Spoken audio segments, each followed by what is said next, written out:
Hello and welcome to another Paradise Killer Kaizen Game Works LudoNarraCon video presentation. This video is about our character designs. Our characters are a huge part of this game and what makes the game special. And we really like our character designs and we wanted to take you through who they are and what our creative process was when we created these guys. So I'm Oli, I'm the creative director and co-founder of Kaizen Game Works, and I'm joined once again by... I'm Phil, I'm the technical director and the other co-founder of Kaizen Game Works. And between us we came up with these characters, who they are and what they do in the world and the style of them. But our primary character artist is Curran Gregory, who goes by the internet hacker alias of @Gigalithic on Twitter. To hit him up. He's done amazing artwork for our characters. We also had Rachel Noy, who did a couple of our characters for us. And we'll go through some of those as well. She's the amazing artist that helped bring a couple of our special characters to life. Her environment art is incredible. Absolutely. Yeah, she's done some environment art for us as well. Check that out on Twitter. And is she on ArtStation? Yes, absolutely on ArtStation. Right, let's fire in. The first character we're going to talk about is Lady Lovedice. So we are going to try and show all the characters in context in game, and our characters show up in dialogue and in world, but you will never see them play character in world. So let's trigger some dialogue. So this is Lady Lovedice. She is an exiled investigator brought in to the island, to Paradise Island, to solve the crime to end all crimes, the mass murder of the ruling council. We'll go much deeper into the story in our other video, so if you haven't seen that, check that out. But to focus on her character, we knew that when we started to make Paradise Killer and the other game ideas that we had kicking about, that we didn't want to do another male character because as the player character, because so many games have a white straight dude as the primary character, and some of my best friends are white straight dudes, and me as well. And that's done. That's played out. So we knew we wanted to do something different, and we wanted to have a good female character in that we believe very strongly in representation, and we wanted someone that does away with a lot of the kind of video game tropes of female character design. I also, just to interrupt, I also think one of the reasons we did this, it wasn't necessarily a conscious decision, but it's just what felt right. We wanted to tell interesting stories, and interesting stories demand interesting characters. Yeah. And part of that it goes across all the characters. We want to make them interesting, and yeah, that means doing something different to what you see constantly. So it's a very natural evolution rather than us saying, well, we need to hit this, we need to hit that. It's just what felt right for the game in every circumstance. Yeah, and it's very important for all of our characters that we treat them with absolute respect, and we are not making a kind of titillation DLC game. We always said that we would never do like bikini skins or anything for the characters, because we're just sick of it. It's like, that's not bad, like if that's what you want, then fine, but that's not who these characters are, and we weren't going to undermine them by doing something inappropriate with them. Yeah. So Lovedice was born out of the desire to do not a new type, but an uncommon type of female character. Because often female characters in games are often can be quite two-dimensional, where they either need a lot of help from a male protagonist, or they are seen as quite one-dimensionally strong, and that is the be all and end all of their characters. So what we wanted to do with Lovedice is to make a complex character that has a lot of issues that she's working through, but also a lot of convictions and a lot of strength which she can draw on to create chart her own way through this investigation. And she has some skeletons in her closet. She was exiled for a heinous crime 3 million days ago. She destroyed her marriage with her husband in pursuit of her obsession of investigation. She's known as the investigation freak because she's so obsessed with her investigation, and that pushes people away from her, but also draws them to her in a time of need. And she has a drinking problem, or had one. She's been sober for 3 million days under imprisonment, and she doesn't necessarily always get on well with people. Oftentimes female characters aren't allowed to be misanthropic or flawed. Men don't like that, but we wanted to make someone that had all of the kind of more negative flaws that men are allowed to have in fiction as a woman, and then let women who play the game feel like they are being represented, and that they are able to make the choices that they want to as this character, and feel that they're not just being pandered to or anything. So obviously, two dudes, who are we to say what a woman should be like in games? So we spent a lot of time doing focus tests with women to make sure that Love Dies and other women are represented positively, and not just like under the male gaze and under what our assumption of how women would want to be. And I work quite closely with Rachel, one of our artists, to understand what a woman should be in a game, and how very easily men can misunderstand that. And we had a lot of one of our characters, a demon, Shinji, would be casually sexist, casually misogynistic, and I wrote that his dialogue as being something that isn't celebrated, but is it exists, right? It exists, and Love Dies is having to work through it, and she lets him know that she's unhappy, and that is not the way the world works, and he needs to check himself.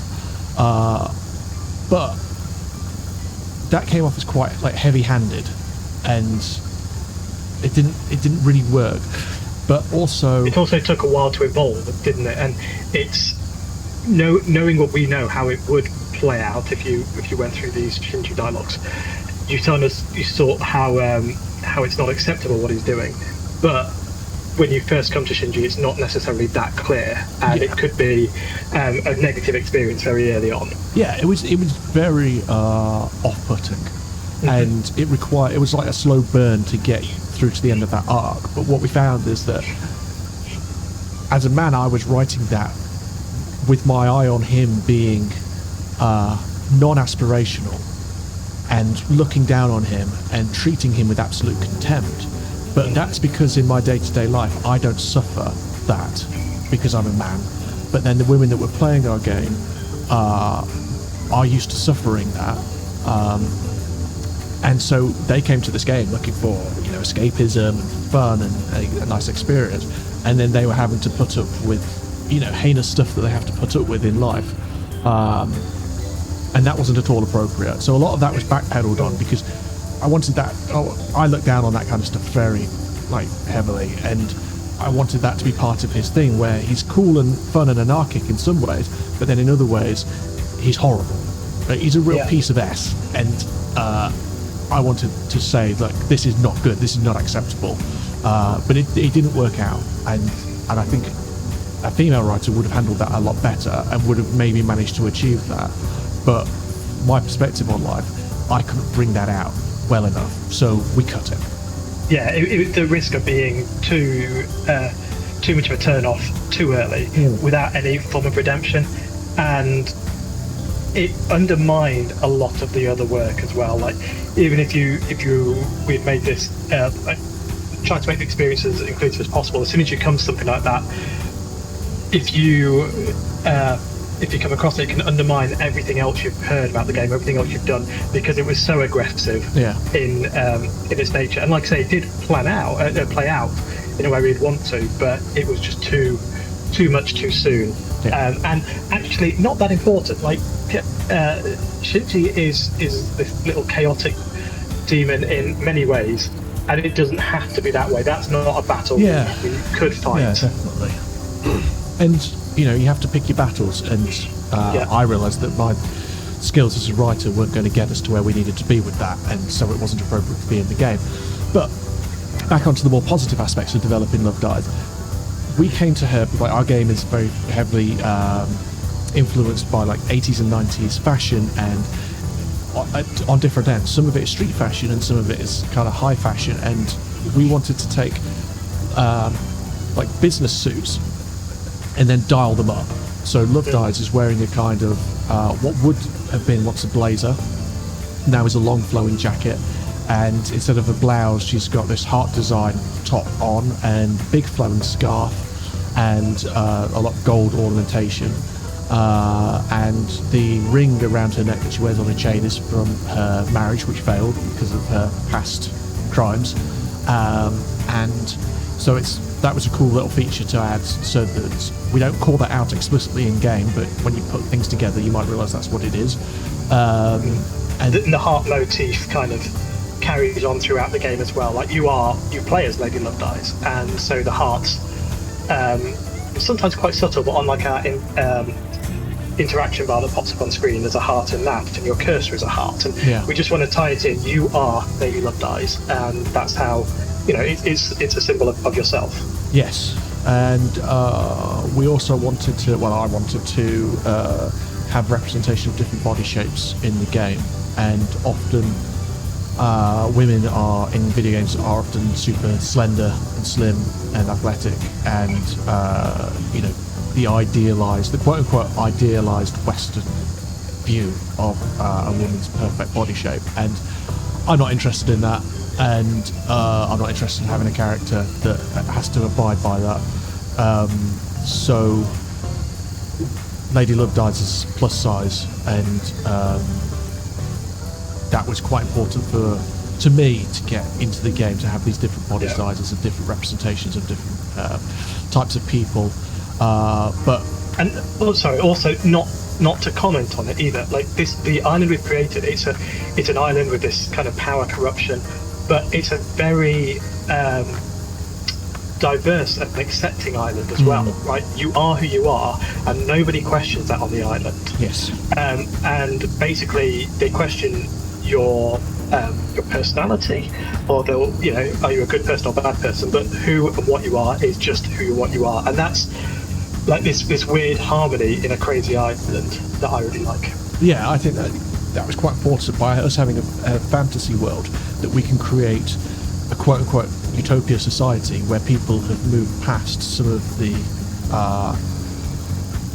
more superficial judgments they make on each other in daily life, in the real world, in our world, and instead we can focus on some more troubling aspects of their personalities and how they relate to crime, and especially because all of these characters are immortal, so they've had millennia to become who they are and to accept who they are and who others are, and discover different priorities in their life. And also most of them are psychopaths and lunatics, so they have other things to worry about.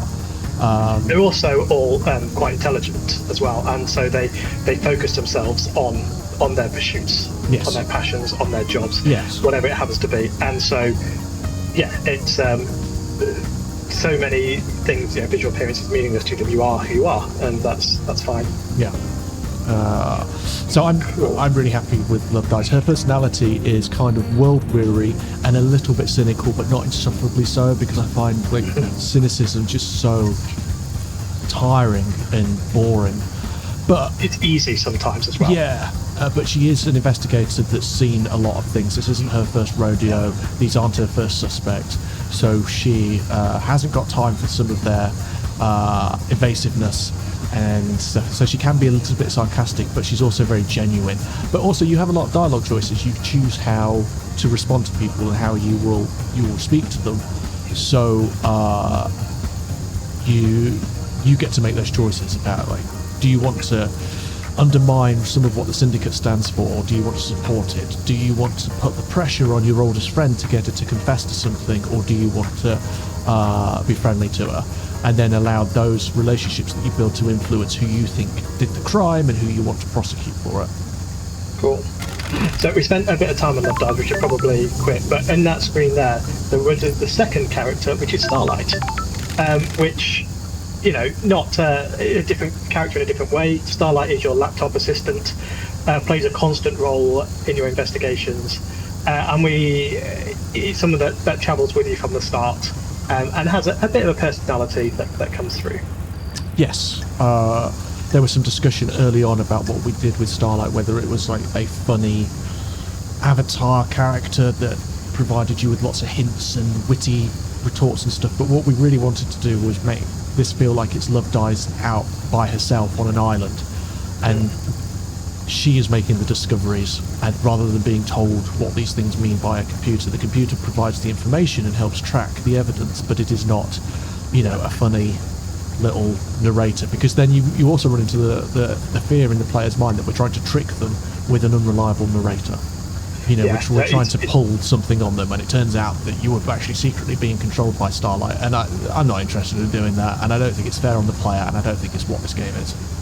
Yeah, so Starlight, very factual, very functional, very important, and main function, I suppose, is it jacks into the island. So at certain points you can jack in and then access nightmare puzzles or access information, and it is a nice character. Like, I suppose it's a prop really, but I like to think of Starlight as a character. I'm going to get a call, so we may as well talk about whoever's calling now. Oh, this is Crimson. So she is another she's one of Love Dies' oldest friends as well. So we said this in the other video, but Love Dies is not a stranger in a strange land. She is coming back to the island of these immortals that she's been away from for 3 million days, and excuse me. And this is one of her oldest friends. So some people are going to help Love Dies, some people aren't. And Crimson is a secrets broker that wants to help Love Dies by selling her secrets. We covered Crimson a lot in the other video, so what I wanted to... I was on my way to see Sam. Right. So, let's take... Yeah, so watch the video if you want to see more... We'll touch on Crimson, but what I wanted to do is, like, contrast with... Like, Love Dies is quite a nice, down-to-earth character. Yeah, I see where you're going with this. In terms of her design, and this is an unfinished area, by the way, so it looks a bit plain and boring. But Sam is an example of someone that has very human traits and desires and feelings, but looks very inhuman. So here he is. This is Sam Daybreak. Now, do you want to tell the story about Sam Daybreak? Why is he a red skeleton? So, Sam is married to Lydia, one of the other characters in the game, who we will meet, and they're old friends of Love Dies. And both Sam and Lydia are ex-assassins from the time of the gods, and they fought under the banners of different gods and were sent to kill each other. And they fought for several days, fought for 2 weeks in a town, and destroyed the town through their fighting. And eventually Lydia won and plunged a sword into Sam at the end of the battle. But during these 2 weeks of fighting, Sam had fallen in love with Lydia and refused to die. And as Lydia pierced his heart with a sword, he declared his undying love for her and refused to die. And all of his skin fell away from his body, and he was left as a skeleton, which was turned red by his blood and his passion. And he refused to be without her, and she too had fallen in love with him, and they fled the armies of the god that they fought under to go and get married and renounce the ways of the assassins, and left that life behind and came to join the syndicate. So now Sam has given up being an assassin, or has he? He is a suspect, and he now runs a bar. He's dedicated himself to running a bar. Yeah. I love that idea that he is love endures. Like, he loves Lydia so much that nothing can stop him being with her. Death is nothing to him. it just carries on. Yes. And yeah, he's got so much style, and he's got some poses in the game that are just incredible. I really, really like them, and as such, he is my favourite character. Not just because of his looks, but because how he does love what he does as well. Like he's a great bartender, a lot of passion in that. Got a lot of love for Lydia, and that's great. And he cares about his friends, and it's wonderful. And I just love a bartender jacket on a red skeleton with a horn. It's just brilliant. And he's a good example of the kind of over-the-top poses we want as well. Like, it's that 80s fashion kind of style poses where, no one's really holding a bottle of whiskey like he is, but it's just interesting visually and kind of speaks to what his character is. Yeah, he was quite fun to write the backstory for and design, because he is like a lot of the stuff that we do in this game, a lot of the fiction we have to justify, so that the player can understand the nature of the world and the nature of the evidence. It's not something that we can just have as a because we say so, because as soon as you start doing because we say so's in murder mysteries, the player starts disengaging, because it's like, well, I can't puzzle out who I think did the murder because you're just saying because I say so. But with Sam and his backstory, that was definitely it. He is like this because we say so, and like there is no medical justification for how he's just a skeleton with no organs, and how his skeleton turned bright red. But it was because we thought that would be cool, so here it is in the game. And also, no one cares. Like, is it ever commented on? No. Well, the only comment, like, we just had a bit of comment earlier where Love Dice says, you and Lydia are the only normal people on the island. And I love that line because she's saying that to a red skeleton serving her a whiskey. And it's like that, I think, speaks to what we were talking about earlier, where people don't care. You are who you are. Yeah. Let's hang out. I love this this body variant. So his passion is whiskey, and so when you come to see him to hang out, he'll serve you a whiskey if you can afford it, which I can't, so I forgot to pick up a crystal, so maybe another time. But that pose is so great. Right. Cool. Shall we run on to another character? Yep. So we can go to Lydia, see what that's about. Let's go and see Sam's wife, Lydia. Yeah, Dead Nebula is on the way, if you want to do a quick stop by there. Yes. That's one of our ghosts. We will not be doing a deep dive into those. The ghosts kind of represent citizens on the island in most cases. So again, this is an unfinished area, so this isn't final core, but this is the convenience store on the island. It's not final, it's got some default textures on it. This is Dead Nebula. Dead Nebula is the name of the corporation on the island that makes all of the like foodstuffs and goods on the island, and they created a mascot character. Cute mascot character. So this is the mascot Dead Nebula, and he's used on their branding. That's an old version of him, again, unfinished. But like, this is the convenience store, so it has his mascot, perhaps some fried chicken. It has his mascot on it, and you contact him through vending machines, and he will help with your investigation. It's a great AI, kind of humorous, cute but dark character. I really like that. And if you look up, I really like the view. So there's an inflatable version of him that acts as a beacon. So like when you're out on different parts of the island looking across the sky, you'll be able to see him to help guide you. Landmark to help you guide you around the island. One thing I do want to mention while we're here is these signs here with this bikini girl on, because this is Crimson Acid. This is the character with the goat head that called you earlier, and we said earlier that we never wanted to do like bikini skin DLC for characters, and that is part of her motivation and possible motive for the crime of killing the council, is how she's been treated by people, by the syndicate, and why she's made to model like that. You do learn a bit more about that story as you play through the game, and why she is why she's got a goat head, and B, why she is an idol now compared to when she was a soldier in previous times. Bit of an interruption here. This is a surprise from another character.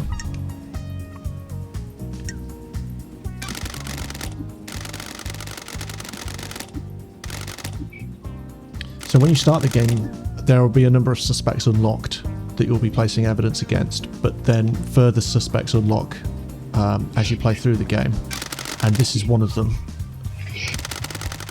This is One Last Kiss. Yeah. So One Last Kiss, obviously, her mask, the head is very big and bright, but the clothing is probably the most understated in the game. Yes. And I don't really want to talk too much about that, I think, but there's reasons why she is perhaps less vibrant than others. Yeah. We always need contrast, and like Love Dies is obviously very bright, so it's good to have some of these other people be a bit more. Again, she's got this kind of big, kind of wide pose of like a 80s fashion model style. Right, let's go find Lydia. So another example of like, she's bright, but she is somewhat understated compared to some of the other characters, because she's wearing kind of more casual, punky street clothes rather than like high fashion dresses or suits or jackets or whatever. So this is Lydia Daybreak, LD's, Love Dies' oldest friend. Lydia is, when we started making games at Kaizen, we had a number of different ideas, and Lydia is one of the very first ideas we ever had. One of the first games that we were thinking about making, Lydia was the player character in that game, and hopefully one day we will get to make that game, but it's a bit more ambitious than we could achieve at the moment. But Lydia is the ferry woman for the Syndicate, and just over here in the background you can see these gold doors. So when the island ends and a new one is birthed in a different reality, Lydia has this car, a Burn Parliament, which I love that name. Which can which can drive through different realities. There's no roads on the island anywhere, so she drives through different realities, and she ferries people to the new island in a different reality through the Paradise Gates, and that is her role. And she is married to Sam, the bar guy, and they are both ex-assassins, so she's a very accomplished fighter and assassin. So she's a suspect, obviously, an ex-assassin, and there's a mass murder. I mean, who else do you look at? So let's have a look at her. My favourite feature of her is the barcode tattoos up her arm, and I don't know if you can really see it there, but there's strike-throughs which represent the number of islands that she's been through. Yes. And I just think that's it's a nice touch where she's just kind of marking these things off like it's imprisoned, but it's also an expression of her freedom. I just like the contrast of what that is.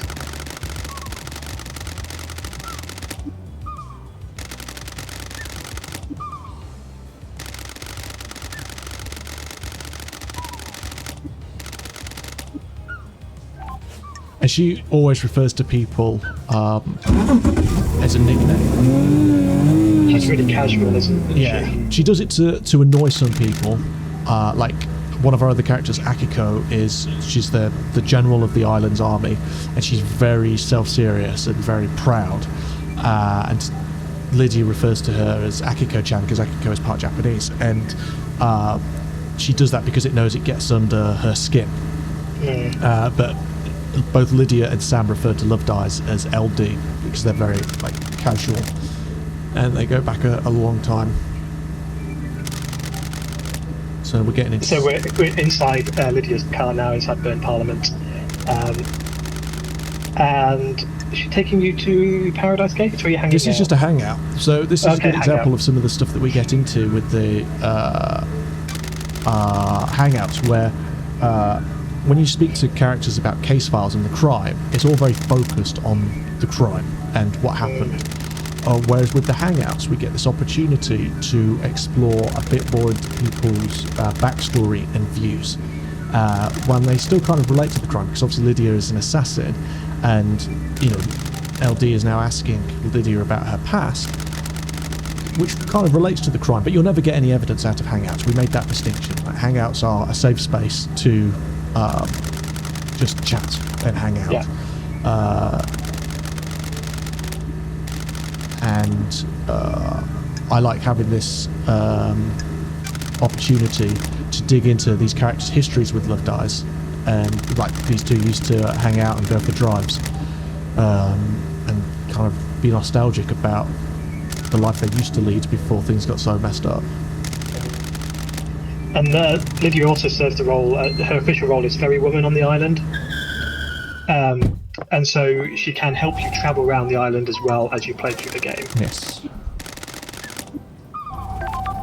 And she is, I really like her as well. She's a great character. I like her confidence. Yeah, she's a great one to write for, because she has this, like, some of the other characters, like Yuri, who we may meet in a bit, is very standoffish and he's an insufferable guy, and he is very elitist and always looks down on the player and other characters, and doesn't want to talk about anything unless he has to. Whereas Lydia she is a suspect and you need to question her, and she can be defensive about that, but she's also very friendly with LD, so you can have these more casual conversations, and she will open up to LD more than some other characters do.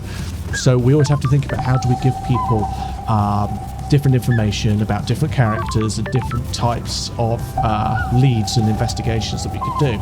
And Lydia's cool because she is quite open and says, I think there's a problem with this character, whereas another character might be a bit more guarded about that. Yeah.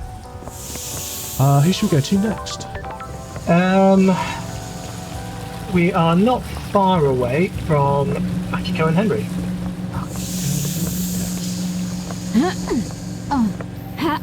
I suppose we should pop in to see Crimson, since we talked about her a couple of times in this video.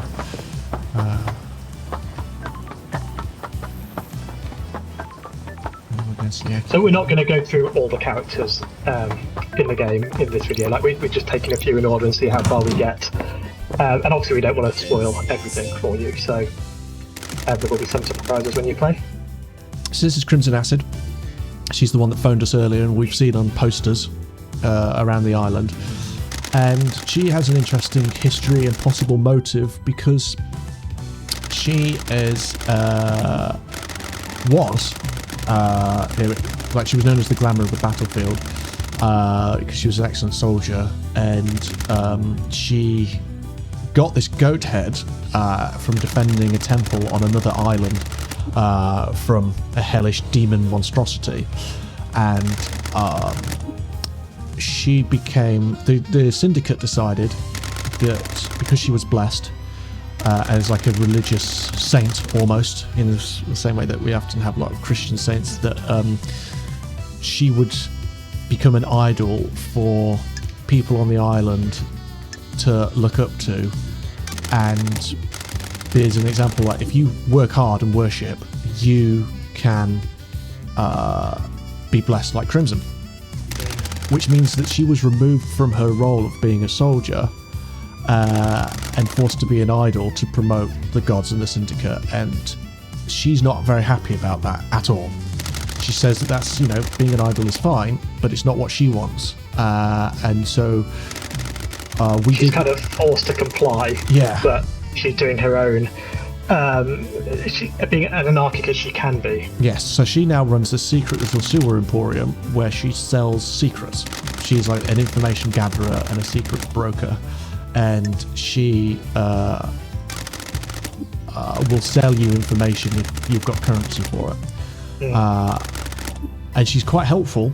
She wants to help you with your investigation, but she has a very clear motive that if she wants to be a soldier again, and she doesn't like the life that's been thrust upon her, so does a bit of mass murder help make her case for becoming a soldier again. So there's always something to doubt with these characters.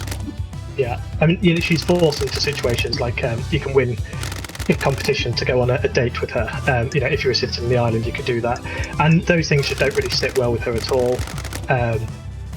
And yeah, that's a possible motive. Does she just not like what she is being, the position she's been put into, how she's made to represent something that she doesn't truly believe in. So yeah, she's an interesting character.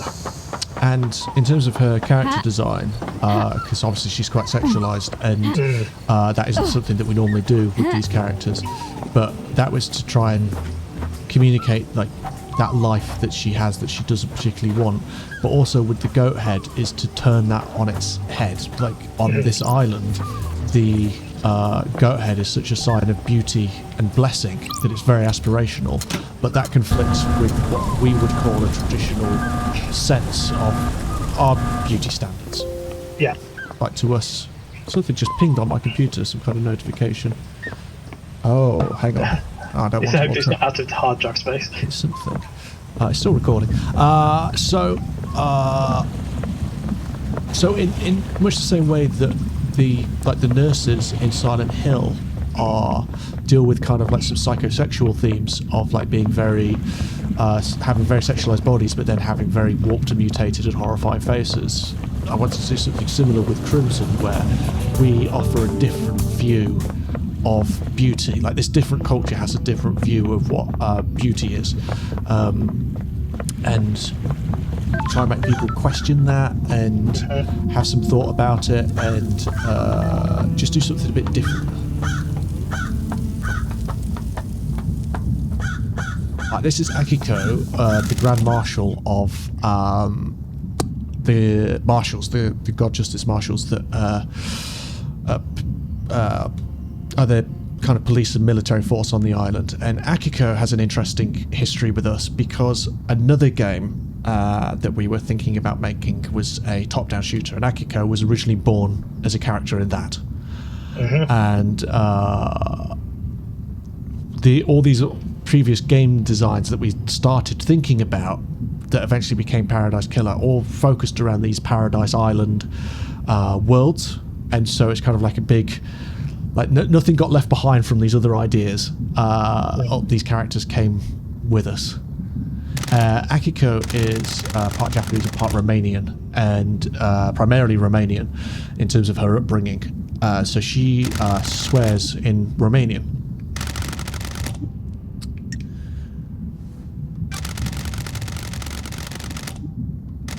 And she is convinced that Henry did it. On the night of the murder, she was supposed to execute Henry. Henry is possessed by a demon and got her away from her and escaped under her watch, and then murdered the council.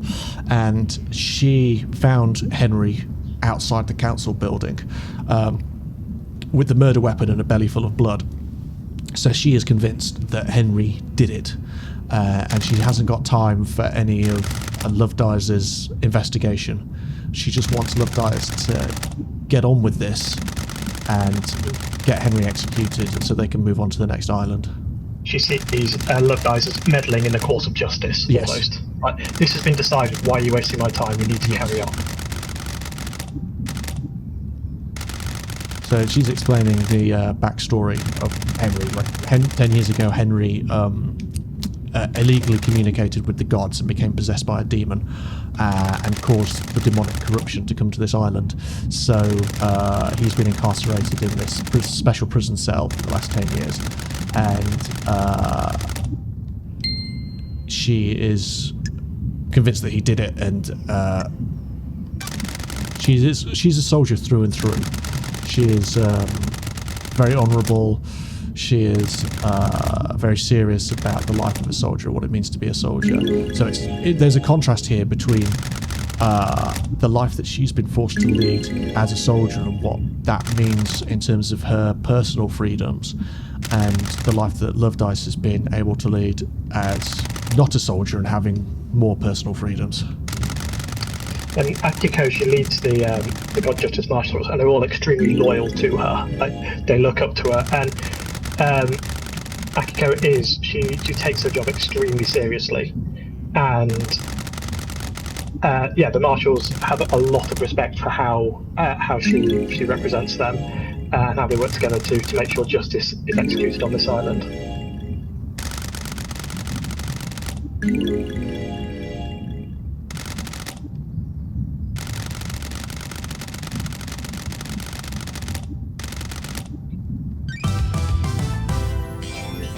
So we've got another case file open.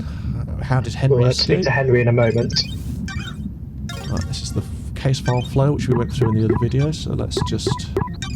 Yeah, so because in speaking with Akiko you got some information about the crime, it assigns it as part of a sort of tutorial flow.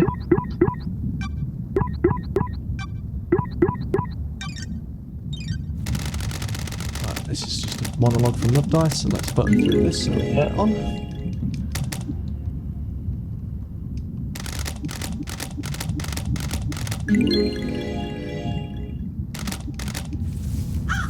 Right, this is Henry kept in his special cell, being contained by these electrified skulls. Yep, it's obviously a bit red here. That's part of the area of the island you're in. It's quite a red fog area. Henry has a bit of a foul mouth on him. He is a citizen who's had a really hard time. So the syndicate run these islands, but there's only a few syndicate members. The rest of the population is made up of citizens who are... The syndicate are all immortal, but the syndicates... the citizens are kidnapped from the real world, the actual reality that you and I live in, and brought to this island and forced to pray to resurrect the gods. So he offers this different perspective on the island and the nature of the syndicate and paradise, because he is someone that has been treated like cattle, because they're kidnapped and forced to come to the island and then put to work in the factories and forced to worship constantly. So he has this interesting take on the syndicate, which you can dig into and agree with or disagree with.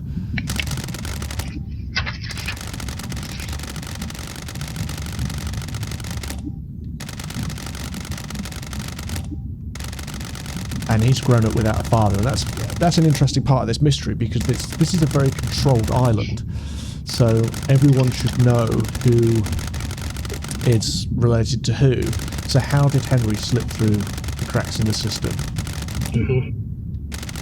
And his design, he's kind of got a prison jumpsuit on under his jacket. Well, that's the way I always think of it. Is that what it's? Yeah, it is. And then the jacket on top, and you can see he's got a very sort of grey skin, and that's from being kept in captivity for so long, as well as the demonic corruption. He's had a rough time of it. He's had a bad life. Not made him very angry. It was his own making. No one forced him to commit murder and arson. So yeah, this is a good example. Like, you can be frustrated that he hasn't got any memory of it. He's suffering from amnesia, which is a side effect of the demonic possession. But then also, you can sympathise with him and try and kind of work into him a little bit, gain his trust. So yeah, he's being accused of everything. The official story is he killed the council. Just let's call it and be done. And it's up to you if you want to believe that. And if you can persuade him to try and help, because he's very fed up with this whole thing. Yeah. He knows that it doesn't really matter to him what goes on. His life's not going to improve either way. Yeah. So it's just about trying to get him to work with you, and you are part of a group of people he despises. So he's not that helpful.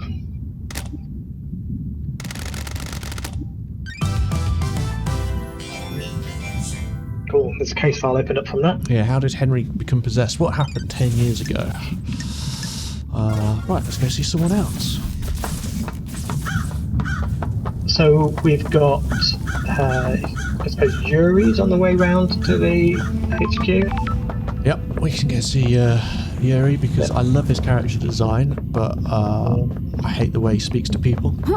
He little love-hate relationship.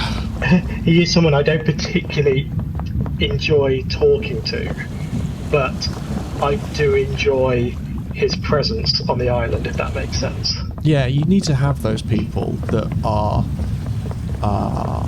Like, they're not good people. Mm. They are horrible people, but there's entertainment and value in that.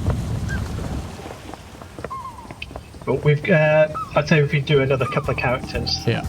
that'll probably wrap things up. And there are some in the other stream we did. So we had a look at Witness in the other stream, who is an interesting character. He's one of my favourites visually.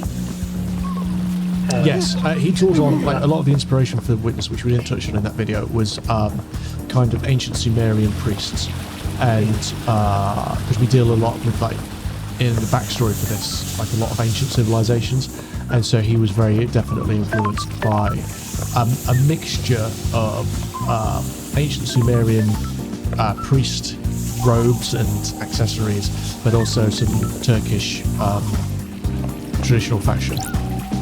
So this is Yuri. Yuri is someone that you haven't met before. He was born to the islands after you were exiled. So he's relatively young, and he is ambitious, right? Yes. Super ambitious. He's that person that everyone hates at work, that is super ambitious, that believes that they should be the boss. He will throw anyone under the bus to get ahead. But his hangouts are some of my favourites because he's not as intelligent as he thinks he is. Oh, he's got such a superiority complex. Yeah, and he has some opinions on certain types of music and the quality of wine and his position in the world, which really shows what an idiot he is. And you can either kind of like inflate his ego to get what you want, or you can just point out to him how much of an idiot he is. He just wants to be told he's wonderful, and he's super susceptible to that. He's an interesting character, definitely, but he is an unpleasant character. But I like how he's unpleasant, but he's got these flowers in his hat, and it's just that little offset, which is like a touch of the gentle in a very ungentle person. Yes. Okay. Let's go and see. Is there anyone else before I make the final call, is there anyone else you want to go and see? I was going to say, let's see Doom Jazz. Oh, there is one other character that I want to quickly show after Doom Jazz. So, as you're walking around, you've probably seen the Shinji character as well, the little blue demons. We touched on him in a different stream. Just a bit more information about him if you want to find out there. But he is just a little anarchic demon designed to bring a bit of flavour to the world. So this is Doom Jazz. He lives apart from the rest of the Syndicate. He's not into like the scheming and politics of the Syndicate, and he is the doctor of the Syndicate, but he lives on this yacht, and he's a bit of a playboy. So you have to decide, as Love Dies, how you want to respond to some of his advances.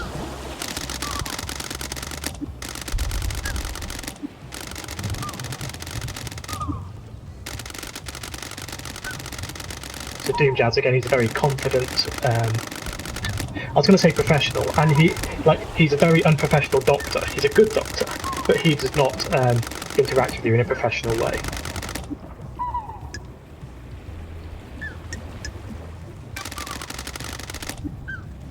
That's a spelling mistake. Don't think that one was mine. No, that was mine.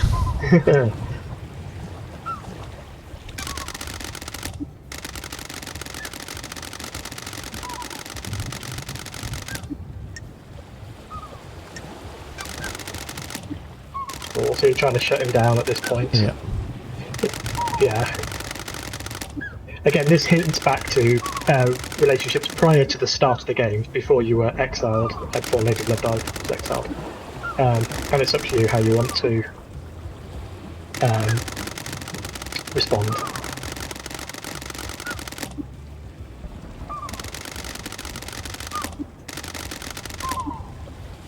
So he's got weird arms. He lost his arms during the Great Betrayal, when humankind rose up and killed and imprisoned the gods back in man's prehistory. He wouldn't give up worshipping the gods and was captured and tortured. His friend, another Syndicate member, helped him escape, but he lost his arms during that torture. So he has got 2 bionic arms. Okay, he's put some stickers on, sticker bomb them slightly. Right, I'm going to very quickly run because very selfishly I want to show off something.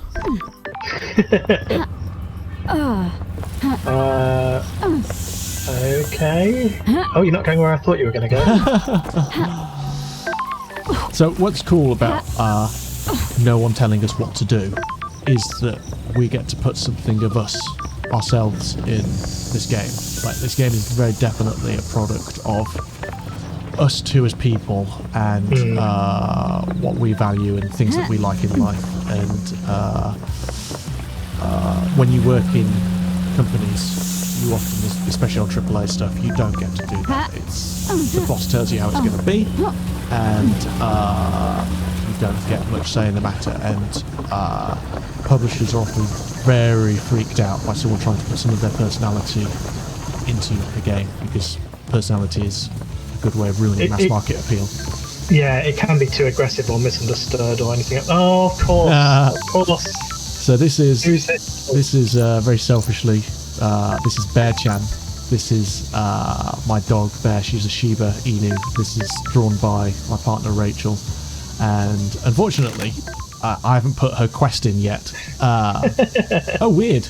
She's got the wrong sprite assigned to her as well. She's got Lady Lovedye's sprite assigned. So she's Lovedye's having a conversation with herself.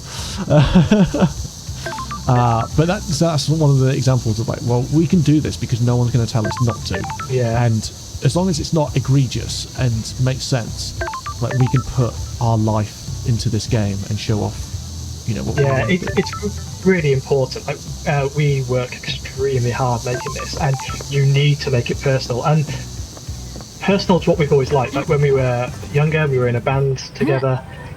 We would always.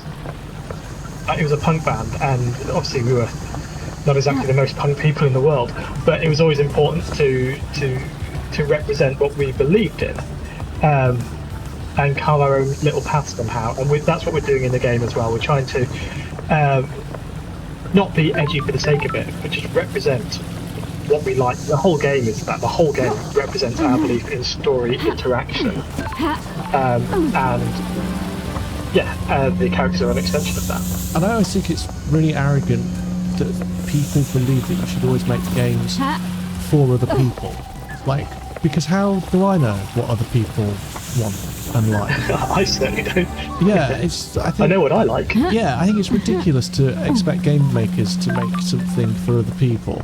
So this game is very definitely, and these characters are very definitely things that we wanted to make and people that we wanted to see and explore. And we just hope that the personality of us that is in this game is something that other people can enjoy and get something out of. Yeah, I mean, if you want to make an impact, you have to do something you care about, because that's the only way it's properly represented. And games are a huge, complex, difficult medium to make things in. So it's very difficult to perhaps express exactly what you want to all the time. But this is a very good representation of what we feel the game should be. And we've not had to make many compromises in that. No. But I think we should end this character deep dive here. Yeah, so do you want to talk about? This is this is the Syndicate HQ, and this guy is one of the God Justice Marshals that is one of the soldiers that Akiko is commander of, and he is guarding the throne room. And in the previous video we saw Carmelina, but I just wanted to talk about a little bit about this guy. He's what behind the scenes we call a generic marshal. This same sprite is used to represent multiple characters, just like these faceless soldiers. And I quite like his design because it incorporates so many different things that we've tried to do elsewhere in the game, where his armor is power armor, same as Akiko's. Hers is gold because like gold is a big motif for the Syndicate in this game. And kind of it ties in with ancient civilizations a lot, but he's not a Grand Marshal, so his armor is charcoal. He's got the robes on, like these Sumerian robes on his bottom half, and like a Sumerian warrior stomach wrap, and then his jacket is a bomber jacket, like a standard modern bomber jacket. So it's a good mix of like weird sci-fi power armor, traditional Sumerian historical dress, and then modern bomber jackets. And then this helmet is a mixture of, I mean, there's almost something, it just reminds me a little bit of Bastion from Overwatch there with that mono eye. Oh, yeah. It has kind of like a square design to it. And then the goat is like a big religious motif in the game. So he's got a goat on his helmet, and the goat is kind of like hugging his head, so it's like always watching over him.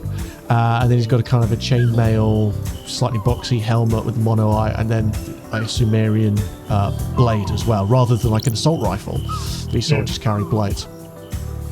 So I quite like him as like a good representation of a lot of different, like Akiko is very definitely the sci-fi power armor mixed with ancient Sumerian style robes. And then Love Dies doesn't have any of this kind of Sumerian Babylonian stuff. She is like just a stylized 80s business suit, high fashion looking outfit. And then this guy is like a good mix of like street fashion, because that Henry is based on street fashion. We modified like some street fashion to have that prison jumpsuit. So this guy is a mix of like street fashion with the bomber jacket, some sexuality with his bare chest, and then the ancient Sumerian stuff and the power armor. So he was a design that we came up with. The chest is there to represent strength as well. Like he is a, well, they are a big, strong kind of military presence, and that's really what that represents. Yeah.